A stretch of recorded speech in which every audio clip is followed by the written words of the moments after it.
আর আমার হাদি আমার বাংলাকে বদলে দিতে চায় বলে আমার হাদি আজকে জীবন দেওয়া লেগেছে, ঠিক কিনা বলো? আমরা 17 বছরের এই ফ্যাসাদ, এই ফ্যাসিস্ট আমরা দূর করতে পারতাম না, ঠিক কিনা বলো? তোমরা আমার কলিজা, তোমাদের দিকে আমরা, তোমাদের চোখ দিয়ে আমরা বিশ্ব দেখি, তোমাদের হৃদয় দিয়ে আমরা ভাবতে শিখি। আমি গত রাত্রে ঘুমাইতে পারিনি। আমি মাহফিলে ছিলাম চিটাগংয়ে। আমার মাহফিলের মাঝে একজন কানে কানে এসে আমাকে বলতেছে যে হুজুর, আমাদের হাদি আর দুনিয়াতে নাই। আমি স্তব্ধ হয়ে গেছি, আমি ঘুমাইতে পারি নাই। এই যুবকটা, কলিজার টুকরা যুবকটা, সে তার স্বার্থের জন্য জীবন দেয়। সে ইচ্ছে করলে সে ধনী হইতে পারত, ইচ্ছে করলে তার মেধা ছিল, যোগ্যতা ছিল, গাড়ি বাড়ির মালিক হইতে পারত, কিন্তু সে তার দেশটাকে ভালোবেসেছে, সে তার দিনকে ভালোবেসেছে। দিনকে ভালোবাসতে গিয়া ওই ইন্ডিয়ার তারা যেটি আপনারা মুখস্থ করাইতো চা, নারকেল গাছ লাগাইয়া নিরি ভেজাল, আমরা তো নারকেল দেন বইয়া বইয়া খাইবেন, আপনার গাছ লাগাইবেন গিতে, এই কথাটি হাদিয়ে বুঝ জ্বালাইছে। তে বুঝা এই কথাটি যখন সুন্দর করে সকলে বুঝাই লইতে আছে, তখনে তে আর বালা না, ঠিক কিনা কম? তে তো কোনো সন্ত্রাস করে নাই, সে তো কোনো লাশ ফালায় নাই, সে তো কোনো ডাকাতি করে নাই, সে তো সাদাবাজি করে নাই, সে তো টেন্ডারবাজি করে নাই, সে তো কোনো সিএনজি স্ট্যান্ড দখল দেয় নাই। যারা সিএনজি স্ট্যান্ড দখল দিল, যারা চাঁদাবাজি করলো, যারা সন্ত্রাস তৈরি করলো, তারা নির্বিঘ্নে বাংলাদেশে ঘুরে বেড়ায়। আর আমার হাদি আমার বাংলাকে বদলে দিতে চায় বলে আমার হাদি আজকে জীবন দেওয়া লেগেছে, ঠিক কিনা বলো?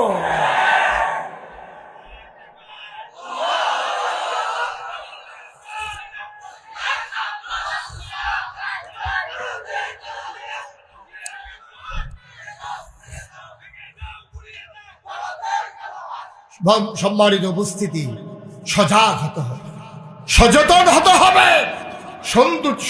এই শত্রু চিনতে হবে, বন্ধু চিনতে হবে। আমরা বলেছিলাম সব বদলানো যায়, লগের ঘর বদলানো যায় না। আমার স্বাস্থ্য ভাই, আমার আপন ভাই, আমি কি ইচ্ছা করলে তারে পিঠা ছাড়া করতাম পারা? এ তো আমার ভাই। আমরা তো ইন্ডিয়ার তারারে ভাই মনে করছিলাম যে আপনারা ভাই, আপনারা বড় ভাইয়ে, যেহেতু আপনারা বড় দেশ, আপনারা বড় ভাই, আপনারা আমরা মিলজিল করে থাকাম। ভাইও আপনার টানি খাইতাম না, আপনি আমারটা খাইয়েন না, আমরা মিলজিল করে থাকাম। ওমা আমরা যতই মিল করতাম চাই, সকালবেলা উঠি, সকালবেলা ঘুম থেকে উঠি পত্রিকায় খুলে দেখি আমরা তাদেরকে ভাই বলে সম্মান দিলাম, আর আমার ফেলানির লাশ তারা কাঁটাতারের ভিতরে ঝুলিয়ে রেখেছে, ঠিক কিনা বলো? আমি ভাই মনে করলে লাভ বুঝি না?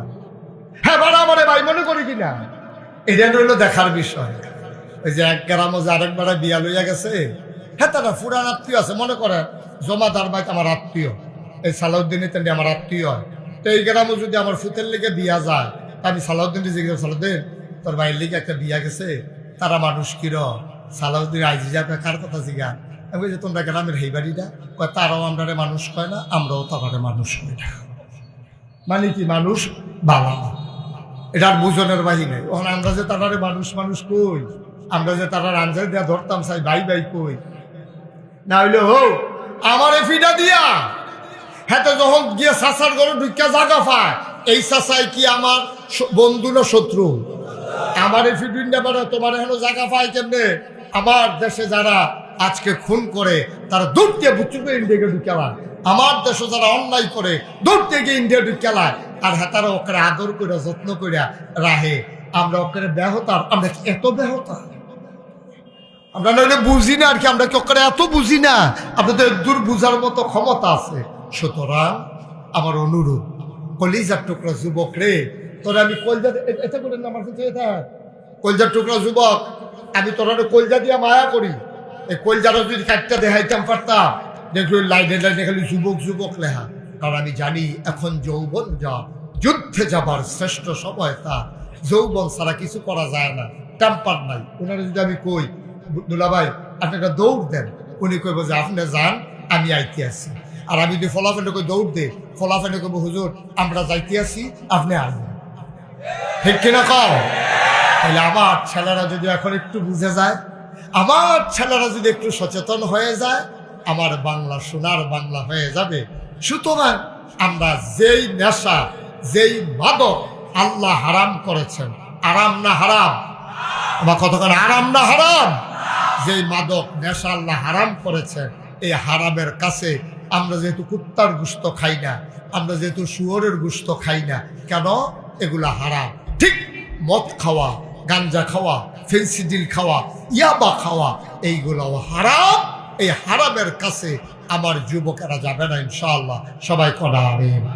তাই বলছিলাম যে এই নেশার কারণে মানুষ ইমান হারা হয়ে যায়, আল্লাহ ভুলে যায়, মানুষ ইমান ভুলে যায়। সে যে মুসলমান এটা তার মনেই থাকে না, মা চিনে না, বউ চিনে না। কারবার তো আরেকটা কথা তো মনে পড়ছে, এটাও কি কইলে তা ওই মদ খাইয়া তে লুড হয়ে গেছে, লুড হয়ে সেটা ঘরে গিয়া ঢুকছে, ঢুকিয়া সেটা তার কোনটা বউ, কোনটা মা, কোনটা জি, তার তো মাথায় কাম করে, তো মাদক নেশার কবলে ফেলে রয়েছে, গিয়ে সেটা ঢুকিয়ে দেখে তার বউয়ের দেখে সেটা কইতাছে, বন্ধু কটা বাদ দিয়া লাইয়া। ও জিয়ারে দেখছে, জিয়ারে গিয়ে সেটা দেখে সেটা কইতাছে, বন্ধু ফ্যানের ভিতরে প্রচন্ড খিদে, দুগলা বাদ দিয়া লাইয়া। ও জিয়ারে যখন বন্ধে খেলাইছে বাফে মাইয়া দিছে সিল্লার, আম্মা কই কি থাকো, কয় আব্বা আমারে বন্ধে খেলাইছে, কয়টা কেউ ওর কাছে কইচা বিয়ার উপযুক্ত মাইয়া বাফে জিয়ারে বন্ডাহে। এই কথা শুনলে এই বিয়ার দেওয়ার লাগতো না, দৌড়াইয়া এই বউয়ে আইসে গরম আইয়ে সেরকম আপনার কত কইছি এটা খাইয়ের লাগবে, মাইয়া ফোন বড় হইতাছে, এটা বিয়া দেওয়ার লাগবো, কেড়াই হুন্ডালাইছে কিব আপনি দিতাইরে বন্ডিকা বিয়ে দিছে। এবার আইস দেয়া কয় মাগো মাথা ঠিক নেই।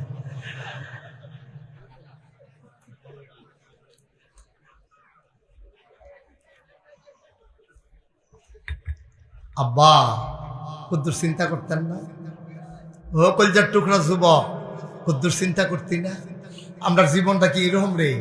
আমরা কি জীবনটার হিসাবটা মিলাইছি কেমনে? এই যে আমি মুস্তাক ফইজি শুরু আসলাম, আস্তে আস্তে বড় হয়েছি, লেখাপড়া করছি, বিয়া শাদী হয়েছে, বাচ্চা কাচ্চা হয়েছে, আমার বাচ্চারা আবার বিয়া করার নানাত করইব, এখান লয়ে রইল বইয়া খেলা, তারপরে আমি একদিন মরে যাই আবার এখান দাদা হইব। এই হইলো আপনার জীবন না আব্বা, এটার নাম জীবন না। অনওয়াবগঞ্জের মুসলমান কলিজার টুকরা যুবক, মাগরিবের পরে মাহফিলকে তোমরা সার্থক সুন্দর করে দিয়েছ, মাহফিলকে তোমরা জনসমুদ্রে পরিণত করে দিয়েছ। এত মানুষ লাগে না সমাজ বদলাইতে? ১৫০০ বছর আগে আমার নবীজি ৩১৩ জন সাহাবা নিয়া বদরের প্রান্তরে ১০০০ প্রশিক্ষিত সৈনিককে পরাধুস্ত করে, পরাজয় দিয়ে যদি তারা ইসলামের লাল সূর্যটাকে ছিনিয়ে আনলো, কলেমা খচিত পতাকা পথ পথ করে উড়িয়ে দিল, তাইলে আমাদের দ্বারাও সম্ভব। এত মানুষ লাগে না আব্বা। আজকে সবাই মিলে কলিজার টুকরা যুবকেরা শপথ নাও, যেদিন গেছে একেবারেই গেছে, হেলায় হেলায় একটা সেকেন্ড সময় আমরা আর নষ্ট করতে চাই না। সবাই মিলে সুন্দরভাবে এই সমাজটারে আগাই নিতে চাই। এই সমাজ হবে সোনার সমাজ, ঠিক কিনা? এখন সমস্যা হলো, যারা মাদকের নেশায় পড়ে গেল, যারা মাদকাসক্ত হয়ে গেল, তারা কি শেষ হয়ে যাবে না ফিরে আসবে? এই ব্যাপারে আমি একটু পড়তেছিলাম, পরে পাইলাম নেশা ২ ধরনের হয়। একটা হলো গভীর নেশা, আর একটা হলো হালকা নেশা। একেবারে খুব গভীর, আপনি তাকে রিহ্যাব সেন্টারে নিয়ে যেতে হবে। তাকে যেখানে আপনার ছেলে যদি এমন হয় যে সে মাদকের সাথে এমনভাবে জড়াই গেছে, সে ফেন্সিডিল ছাড়া থাকতে পারে না, নিজের শরীরের গুস্ত নিজে টাইনা ছিঁড়া ফেলায়, নিজের চুল নিজে টাইনা ছিঁড়া ফেলায়, তার অবশ্যই চিকিৎসা করতে হবে। আর যদি এমন না হয়, তাকে দিনই পরিবেশে তাকে বড় করতে হবে। মনে করেন দিনই পরিবেশ মানে কি? আপনার ছেলেটা নেশা করে, কোনো একজন বড় আলেম, আপনি তার কাছে বলবেন যে হুজুর আমার ছেলেটা তো নেশা করে, তার মা কয়টা টেহা জমাইছে মুরসল বিচ্ছা ডাক্তার দেখানোর লেগিয়া গ্যাস্ট্রিকের আলসার হয়ে গেছে, তো হেইটি চুরি করিয়া কোন বাইক বিলে এই গাঞ্জা বেছে, কোন বাইক বিলে এই ফেন্সিডিল বেছে, তো হ্যাঁ নগিয়া বইয়া থাকে হেই বাইক। হুজুর আপনি কুদুরা তারে লগে লগে রাখিয়া, তারে যদি কোনো বড় আলেম তাকে রাখতে রাজি হয়, তাইলে সে যদি বদলাইতে রাজি হয় যে হ্যাঁ আমি বদলাই যেতে চাই, তাহলে সম্ভব। তারে ভালো সঙ্গ দিলে ভালো পরামর্শ দিলে সে বদলে যেতে পারে। এই ক্ষেত্রে সবচেয়ে বড় দায়িত্ব হলো মা, বাবা, ভাই, বোন, এই চারজন কোনো মাদকাসক্ত ছেলেকে নার্সিং করতে হবে। 24টা ঘন্টা তাকে আপনার নজরে নজরে রাখতে হবে। সে কই যায়, কার সাথে মিশে। মাগরিবের টাইম হইলেতে করতে পারি যে যায় একেবারে এই ফেয়ার অ্যান্ড লাভলি দিয়া জিন্সের প্যান্ট ফিন্দা সাজ্জা সুজাতে বার হয়। যখন দেখবেন যে রাতে 3টার সময় পর্যন্ত ঘুমায় না, তা আমিও তো 3টা পর্যন্ত ঘুমাই না। আজ যত ঘুমাইছি সকাল 5:30। এটা আমার মতো তে যদি ওয়াশ কইরাইয়া না ঘুমায় তো আরো ভালো হয় না। আবার হুদুদি তেই বইয়া থাকে, তে আডে, তে উডে, তে মোবাইল চালায়। রাতের 3টা বাজে, আপনার ঘুম শেষ, আপনি ঘুমের তো উঠছেন নামাজ পড়তে, উঠটা দেখেন তে ওহনো ঘুমাইছে না, বুঝবেন যে কুসকুস কালা হয়। নমুনা খারাপ, নমুনারা বেশি সুবিধার না। এই জন্য উঠতি বয়সের বাচ্চাদেরকে, ছেলে হোক মেয়ে হোক, কয়েকটা কথা বলি, খুব মন দিয়ে শুনেন। 1 নম্বরে আলাদা রুমে থাকতে দেওয়া যাবে না। আলাদা কোনো রুমে থাকতে দেওয়া যাবে না।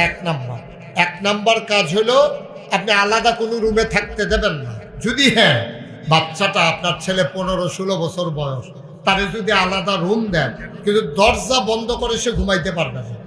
সে ঘুমাইতে হবে দরজা খুইলা। কথা কি বুঝতেছেন আমার?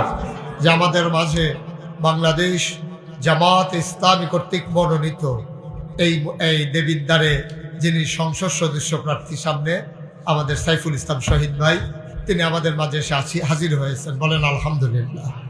তিনি আপনাদের কাছে একটু দোয়া নেবে, আমি সুযোগ করে দেবো ইনশাআল্লাহ। আমরা এই বাচ্চা, এই বসো। ওমা কি করে বুঝছে না? হ্যাঁ, মোবাইলটা বন্ধ কর, লাইটটা বন্ধ করো। ওই যে কথাটা কইতাম ইসলাম, আপনার বয়স, আপনার ছেলের বয়স 15-16 বছর, তাই যদি আলাদা রুমে হুতো চায় তো ঘুমাও, কিন্তু সাবধান, রাতের বেলা দরজা বন্ধ করে ঘুমাইতে পারবে না। এটা আপনি দেবেন না, নট অ্যালাউড।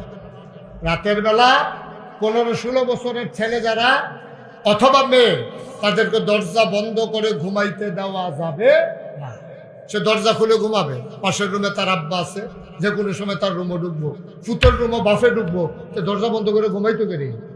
তইলে তে যেহেতু দরজা বন্ধ করে, তইলে বুঝা গেল তার কোনো না কোনো একটা মতলব আছে। তাহলে তো দরজা বন্ধ করে নিচে আছে, ঘর দেখতে মেন দরজা তো আমরা বন্ধ করে আলোছি, তুই বিচারটা আবার বন্ধ করে তুই এটা করতে দেওয়া যাবে না। ছেলে হোক মেয়ে হোক, বন্ধ করতে দেওয়া যাবে না।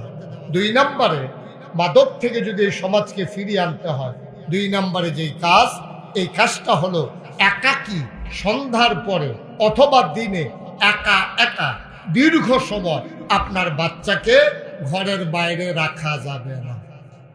ছেলে সহালে বাড়িছে, দুপুরে খাওয়ানোর খবর নাই, একবারে মাগরিবের পরও আইসা না, রাতের 12টার সময় আইসে, সারাদিন আসিল কো, খাইছে কো, আপনি খবর লন না।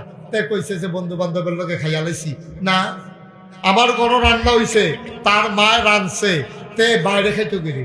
এই জিনিসগুলো আপনার যখন খামখেয়ালি করবেন, তখনই বুঝবেন যে সমস্যা, নিদারুণ সমস্যা শুরু হয়ে গেছে। 1 নম্বরে আলাদা রুমে থাকতে দেওয়া যাবে না।